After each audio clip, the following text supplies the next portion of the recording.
All right, friends, we are going to get started. My name is Nick, CEO of Tech Change, as folks continue to trickle in here. Welcome to day 2 of GDDF, the Global Digital Development. We are excited to have over 250 people here in DC today joining us alongside about 1,500 people who online and are still joining us online today. Little of yesterday, if you missed it, we had 12 hours of content, 6 keynotes, 17 breakouts, 6 workshop lightning talks, along with 30 tech demos. So if you missed any of that amazing content, I'm going to have that available for you online on the GDDF forum, as well as a number of really fantastic highlight reels. So what to expect today? We have a full day of sessions in this building covering all things digital. They will be taking place primarily in this room, 6th floor, as well as the 4th floor and the 2nd floor. If you want to reference the agenda, you can do so online on our app, as well as ask any of the Tech Change staff if you're confused or want to know which session you might want to go to. There is also on the 5th floor something called the Live Stream Lounge. This is a place where you can take calls and also work if you'd like. This is a space that's available on a first-come, first-served basis. Wi-Fi, if anybody is curious or hasn't found it yet, is available all 6 floors, and there are little placards you can see to make sure you can get the details. On the other side of this stage is our exhibitor hall and our pop-up studio. We have exhibitors from Bixel, Dev Results, Grant Assistant, Exchange Design, IBM, and Tech Change, so definitely stop by, learn more from them. And I just want to take a minute to thank our incredible sponsors who made this event possible: USAID, IBM, DAI, Deloitte, Cadmus, Save the Children, Palladium, AP Nick Foundation, RTI, Okta, Fondation Botnar, FCDO, Bixel, Dev Results, and many others. So thank you so much for your support. To start today's forum, we would like to welcome our friends at IBM to join us. We are going to have a facilitated session by Alice Fakir, who's the partner at IBM Cybersecurity Services on the new cyber paradigm. And then immediately following this session, we're going to have a series of 3 incredible lightning talks on stage here, shared by Andrew Lamb, Dr. Regina Sipos, Gwen Snyder, and Aaron Badu-Felter. To make sure that we stick to time, we do have some Oscar music that we'll be playing for folks that go a little long. So I'm going to stop there, and I'm going to turn it over to you, Alice, to kick off the forum. But so great to have you all here, and thank you for coming today. Nick, thank you for that introduction. Welcome to the new cyber paradigm. Good morning, everyone. I'm excited to be here today because we've got not just one, but 2 pioneers in the space of closing the digital divide.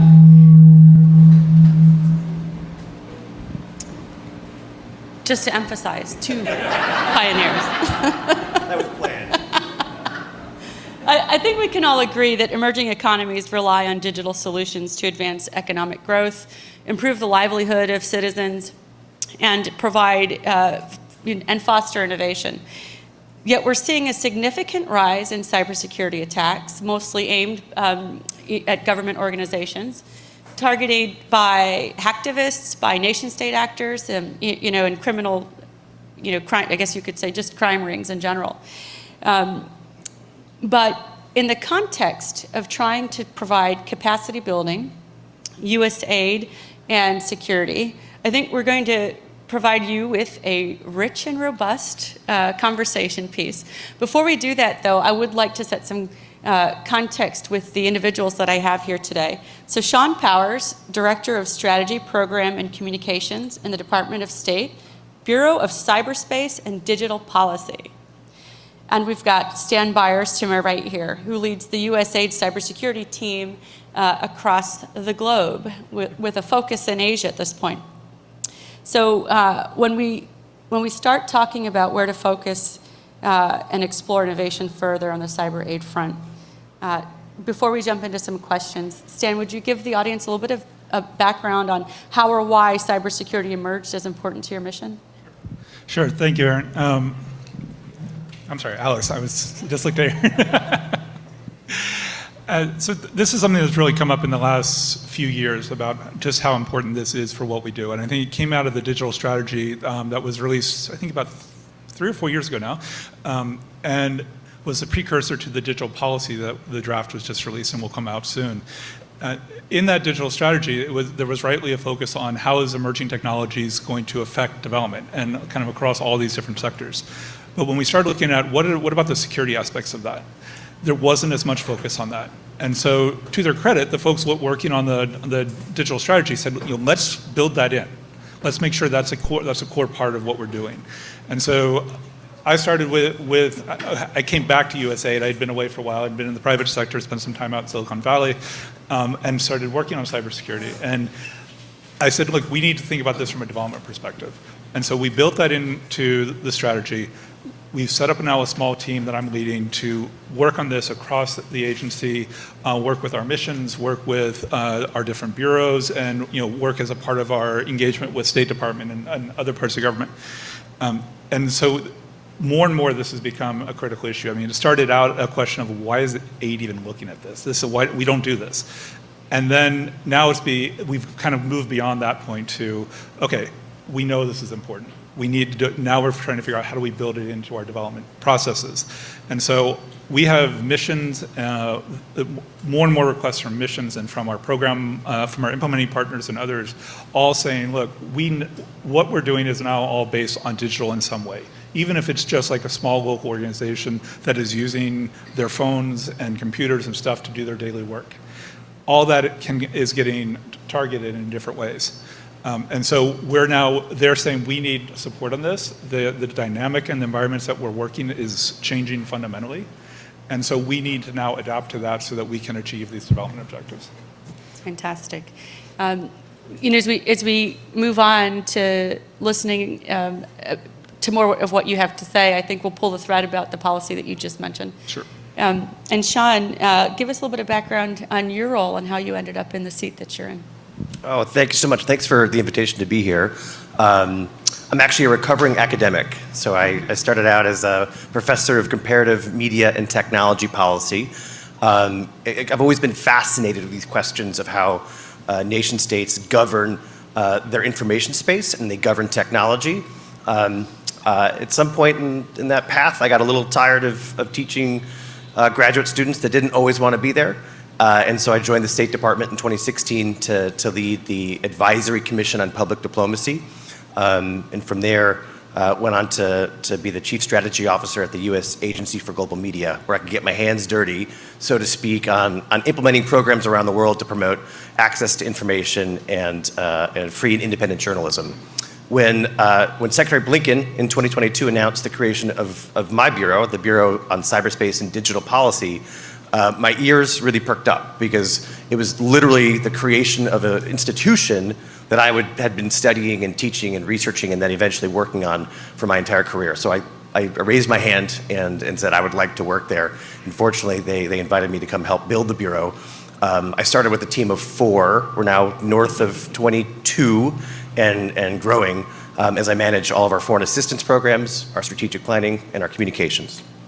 That's fantastic.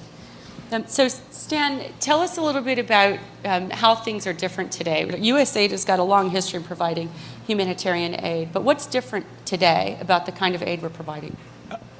Well, I can, from a cybersecurity perspective, yes. Yeah. I think we were talking a little bit about this before the session.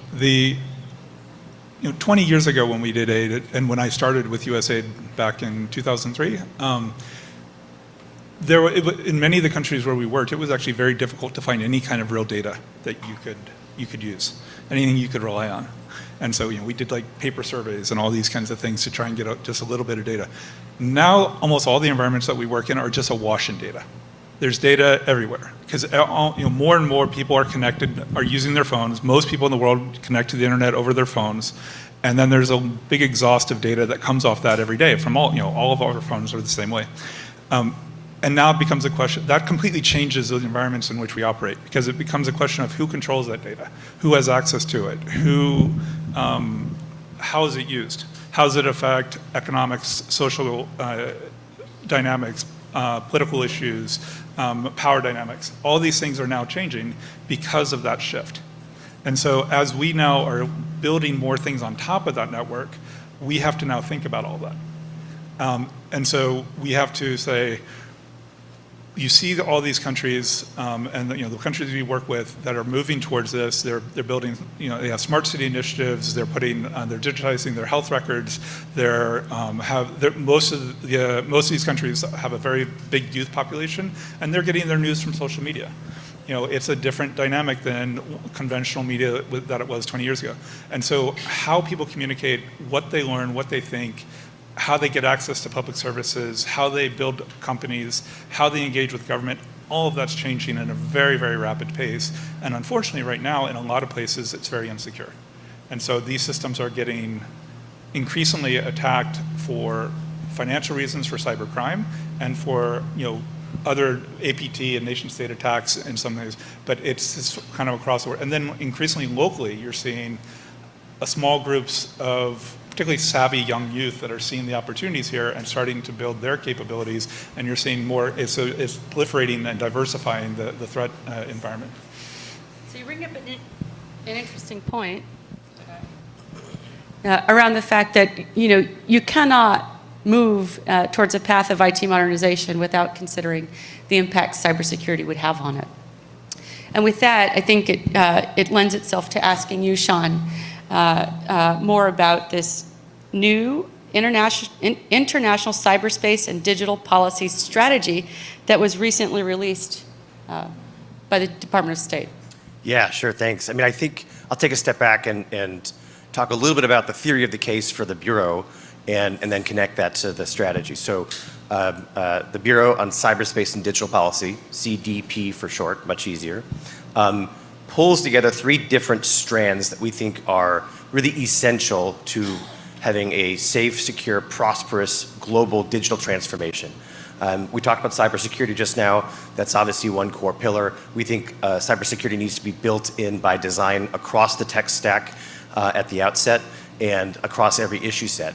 But it doesn't just end there. The other 2 strands are the reliability of the technology. And by reliability, I'm talking about can we trust the technology to do what the technology is supposed to do? Is it going to last for a relative expected amount of time?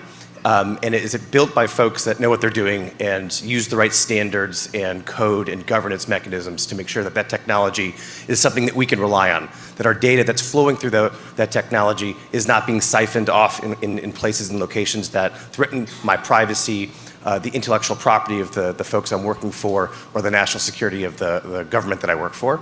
The third strand, of course, is the fact that the technology needs to be rights respecting.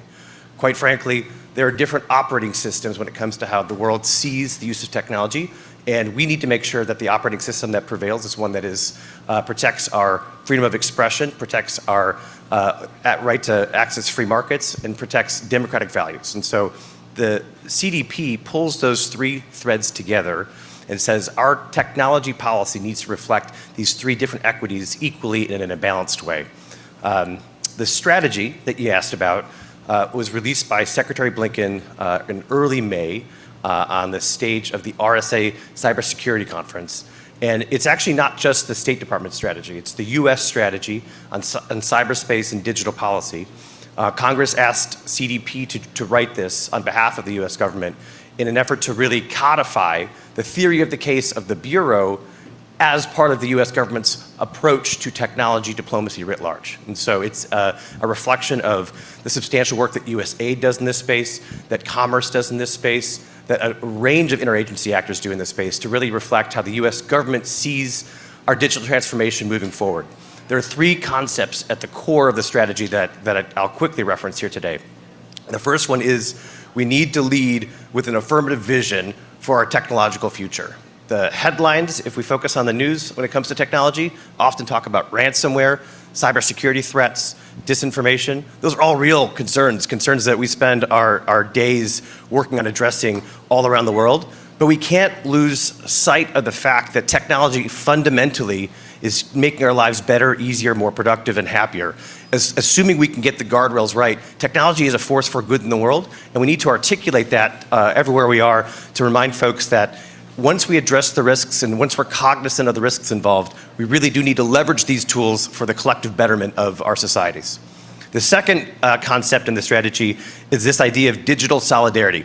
We either stick together or we will I goofed up the line. We either hang together or we will certainly hang apart. The idea here is that technology works at scale. There's nothing else in the world deals with scale like technology does. We need to have markets that are of substantial size, that are governed by similar rules of the road in order to make sure that our technological operating system prevails over other technological operating systems. And so we need to align ourselves with partners and allies around the world, build a really big tent, and try to get our technology policies as aligned as possible so we can have a large, scalable market to ensure that our governance mechanisms, that our rights respecting prevail in the long term.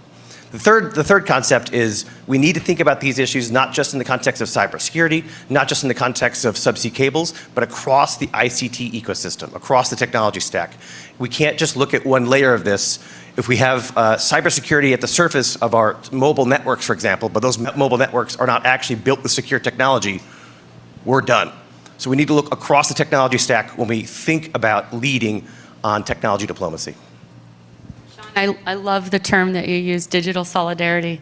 I think the race with our adversaries in the technology domain puts us at a disadvantage if we're not taking time and attention to focus on this. So the strategy that's put out is pretty forward thinking, especially when you consider the fact that the U.S. has been lagging behind in a lot of areas on the technology and innovation, as well as even certain policies like GDPR and privacy. So this is a segue into what USAID's policy is around this. And so Stan, I know that USAID just released a new digital policy for public comment. How are you envisioning USAID's role in building cyber resilience? Well, similar to what Shawn talked about, I mean, we applauded when trying to do as well. And our policy is kind of broken down into 3 sections as well. It's really build, transform, and protect. And one of the things that we really wanted to make sure that was clear in this is that it was digital development and cybersecurity, and that we were talking about both of those things, and they both needed to be there for this to be successful. So from a build perspective, we're working with partner countries, we're working with governments, with civil society, with different parts of these communities to help them build the infrastructure that they need to do this. And so a lot of what you were talking about, Shawn, and doing it from making sure that it's secure, up front, and building in the policies and the strategies and the different structures and systems that the governments need to have based on their context to be able to secure those systems and to provide services for the people and use it in a safe, reliable way. And the one that's rights respecting. Again, I think it's a very important point that we also try to make in our policy. That there are choices that governments are making around the world about how they're going to, what kind of infrastructure they're going to build, how they're going to manage them, what kind of regulations will be around them, and then how all the data that I talked about before is going to be handled and who's going to control it and for what purposes. And so we need to make sure that countries at least have the choice, and that we're making a persuasive argument that they should be choosing a rights-based system. And that's really one of the things that AID's trying to support through our work, because we believe it's actually better for the countries, politically, socially, economically, to move in that direction. The second part is transform. And I really like this part because it's also about not just saying what's going on in the world. We need to look internally and say, what do we need to be changing as an agency to adapt to this world and the work that we're doing. And so we're trying to be innovative and say, we can't be a static government bureaucracy. We have to adapt to how the world's changing to be effective. And so we're looking at our own internal policies, at our own capabilities, at our staffing structures, at all the bureaucratic things that you have to do to make the allow us to do the things that we want to do. And we're working with state, with the Hill, with the NSC, and with everybody else to figure out how best we can work together amongst all that, and what we need to do as an agency to play the role that we have on the digital development part. Where state really is leading on the cyber development part, and where state's really leading on the cyber diplomacy, and there's an overlap there that is, in my mind, a feature, not a bug. I mean, there is way more here to do than any one agency can do, and we need to be working together. And luckily, we have a close relationship with the state staff. We're working, we work regularly, we talk regularly about all of this, and we're complementing each other in how we approach this. The last part of the policy is protect. And of course, that's where my team and what we're doing really comes in, because it's about when we build these systems, again, how do we do it secure by design? And so when we do project designs, or program designs for our work, how do we make sure that this is a core part of it? How do we work with our implementing partners so that they understand, how to include, how to build this in? That we're creating the right incentives, and when we're doing program implementation, that we are working with our partner countries so that they understand what they need to be doing. And that, again, we're building the capabilities that we need to be able to build this into everything we do across the agency, because as our policy is saying, our development is now digital. There is no space now between digital development and development. It's the same thing. And that has to be paired with cybersecurity. And because if we don't do that, the development side isn't going to work. These systems are not going to be stable, they're not going to be sustainable, which is a core part of what USAID does. And that's what we've always done, is try to do sustainable development. Now, in this era, part of sustainability now means security for these digital systems. And so I think there's now recognition of that, and it's exhibited in the policy. I spoke to you earlier, and I was fascinated by your background. I think having feet on the ground in foreign countries for over a decade, already providing cybersecurity, makes you uniquely qualified for providing insights into what a policy should include and how it manifests. So can you offer up a few lessons learned based on your experiences there? I started out with aid. I was one of the earliest civilians on the ground in Afghanistan. And so we kind of, we were trying to figure things out as we went. And I spent a lot of time in kind of these less stable environments post-conflict, and trying to figure out how do we help quell the violence, move things to a more stable place so that then you can have a longer-term development approach. And what we would see there as far as from a security perspective, it wasn't all that different than the same. We have the same problems now. It's just it's a different form. And so in Afghanistan and other places I've worked, there were people that had very sophisticated surveillance networks out, watching everything that was going on through physical surveillance, because that's what was necessary to stay in power, and that's how they got information. Now the difference is anyone can really do that if you have a little bit of money and a little bit of knowledge, and you can do it at scale, cheaper, and much more effectively. And so then it affects journalists, it affects human rights activists, it affects a big part of what USAID does is one of our main priorities is localization. We want to see local organizations out front more, leading the way on development to where they are making more of the decisions, they are managing more of the budgets, that we're moving more of our budgets directly to them to facilitate. And that's really important for our administrator. But at the same time, as you do that, you're now elevating the profile of these organizations. And they're going to be required now to probably manage more data, because we also want to do data-driven development. So, and if you're in environments that don't have a high cyber capacity, these organizations then get targeted. If not for political purposes, or for digital surveillance, or in some cases authoritarianism, for cybercrime. And then as we move towards AI, that it's not even going to have to be targeted. It'll just be a kind of a blanket AI attacks going all the time. And if they'll ping, they'll look for a vulnerability, and if they see it, they'll launch an attack, automatically. And so we talk about with our humanitarian organizations, these challenges are growing. You have to adapt. And we saw this on the ground when I was doing this work. And so what we're doing, and that's what got me into this space, because once I saw what was happening with tech and cyber, I still had that hat on of development. I said, okay, it's the same stuff, but now it's just moving to scale, speed, and be much more precise and effective. Well, so you wouldn't be a proper panel today if we didn't bring up AI, right? the challenges with data and AI. So Shawn, tell me from your perspective and the policy overall, do you all feel, how do you see AI as an enabler or as a disruptor?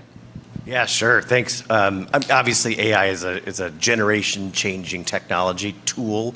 Generative AI, in particular, transforms virtually every industry, every sector in ways and at a speed that we've not seen before. So it touches on nearly every part of our work.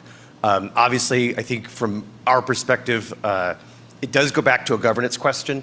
We're extremely focused on making sure that not just the way the US government approaches AI governance, but also the world approaches AI governance, preserves an innovative ecosystem while also establishing the requisite guardrails to ensure and mitigate against the biggest risks involved.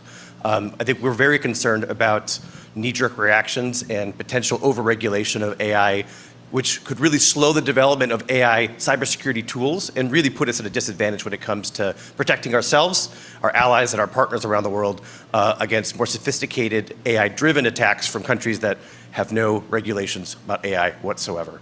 But I'll actually pivot a little bit. AI is a crucial part of our cybersecurity conversation. Much of that is driven by the private sector, who we work closely with, and they are much better at building AI-driven cybersecurity tools than the State Department. So we're going to leave that to them. However, there is a space in the AI discussion where we really do need to lean in, and that is leveraging AI tools to help governments around the world address the Sustainable Development Goals, really to make the world a better place. There's an impression that AI tools currently and will continue to reside in wealthy Western governments and will not provide the kinds of public policy solutions to non-wealthy governments that are needed, even more so there when it comes to climate change, food crisis, global health. And so we've launched a major program to use AI tools to help countries around the world really understand how they can improve their policies to create energy efficiency, to feed their populations better, to grow their economies in sustainable ways so that the world can collectively benefit from these tools while we're also working with the private sector to hopefully secure the tech stack against AI-driven attacks. That leads me into this next question, because you touched on it. Do you see a role for the private sector in helping ensure cybersecurity? Yes. I could just stop there, because it is, you know, we can't do this without the private sector. 99% of the attack surface, 99% of the tools reside with the private sector. I think when the Bureau was created, one of the top priorities was to go from the phrase public-private partnership being a tokenism to something that's really meaningful. And we saw this in action in Ukraine, where the US government, aid, state, across the board, worked closely with hundreds of private sector companies to provide emergency, urgent resources, programs, and tools to the Ukrainian people and government to help protect them from what was an onslaught of Russian cyber and non-cyber attacks. And we've learned so much from that, because we effectively protected, collectively, we, private sector, US government, protected the Ukraine cyberspace in ways that not even the Russian government thought was going to be able to happen, which empowered the Ukrainians to protect themselves much more effectively. Now we're trying to think about how we can scale that kind of collaboration in ways that benefit both the public sector and the private sector all around the world. So you mentioned Ukraine, and it begs the question around the issue that happened in Costa Rica and how the state is helping support security in the government and public sector in Costa Rica. Can you talk a little bit about that? We probably have about a minute left, but an interesting topic. Yeah, thank you for that. So in 2022, Costa Rica suffered a major ransomware attack, and the US government flew down to San Jose to stand shoulder to shoulder with President Chavez and offer our support, both urgent support to get their systems back online, but also long-term support to get Costa Rica from what they said was a fairly nascent cybersecurity posture to what we all agreed was hopefully a very sophisticated and regionally leading technological approach to how they govern, both from a cybersecurity perspective, but also using technologies for digital transformation and economic growth. We're about a year and a half into that assistance portfolio, and we are seeing tremendous adoption and improved practices by the Costa Rican government, and just greater alignment and partnership, digital solidarity in action, one could say, when it comes to seeing the world in similar ways. So about a month ago, the Costa Rican government hosted 13 other governments from Latin America to really showcase their approach to using trusted ICT infrastructure, to investing in cybersecurity across their government, and the importance of adopting an operating system that is rights respecting, rights protecting, and that protects privacy as well. So it's a really important project for us, but really one that we hope to scale in other places as well. Thank you, Shawn. And one last question for you, Stan. How do you see Department of State and USAID collaboration working to further cybersecurity policy? I think it's going to be, it is and it will continue to be critical. We have, as I kind of talked about before, that we both have very important and complementary roles to play in all this, and this is an ongoing discussion that we have all the time of how we can best work together. And it's not just us. It's like the whole government needs to be working together on this. And so this challenge, as big as it is right now, is only going to get bigger. And it's going to evolve fast, and it's going to have the things that we're going to be worried about in 5 years, we're not even thinking of right now. Right? So we have to be connected at the hip in the way that we're thinking, and saying, okay, how are we going to continue to adapt, continue to understand the problem, and how does this affect both the interests of the countries that we work in, but also U.S. interests and U.S. National security interests and economic and political interests around the world. This is a core part of what we do. I think most people don't recognize that USAID is a national security agency as well, and so we recognize that this global development plays a role in global security, and so we know that we need to be stepping up and playing that role on these issues. And so that's what we're working on building right now, are those capabilities, and that's kind of the transform part of our policy. And a big part of that will be working with state and with the new bureau there, and through the strategy that you guys have released. Thank you for that. But I hope you all enjoyed the very rich conversation. I know I'm going to be watching you both. I'm excited for what's next. Thanks again, everyone. Thank you. Thank you.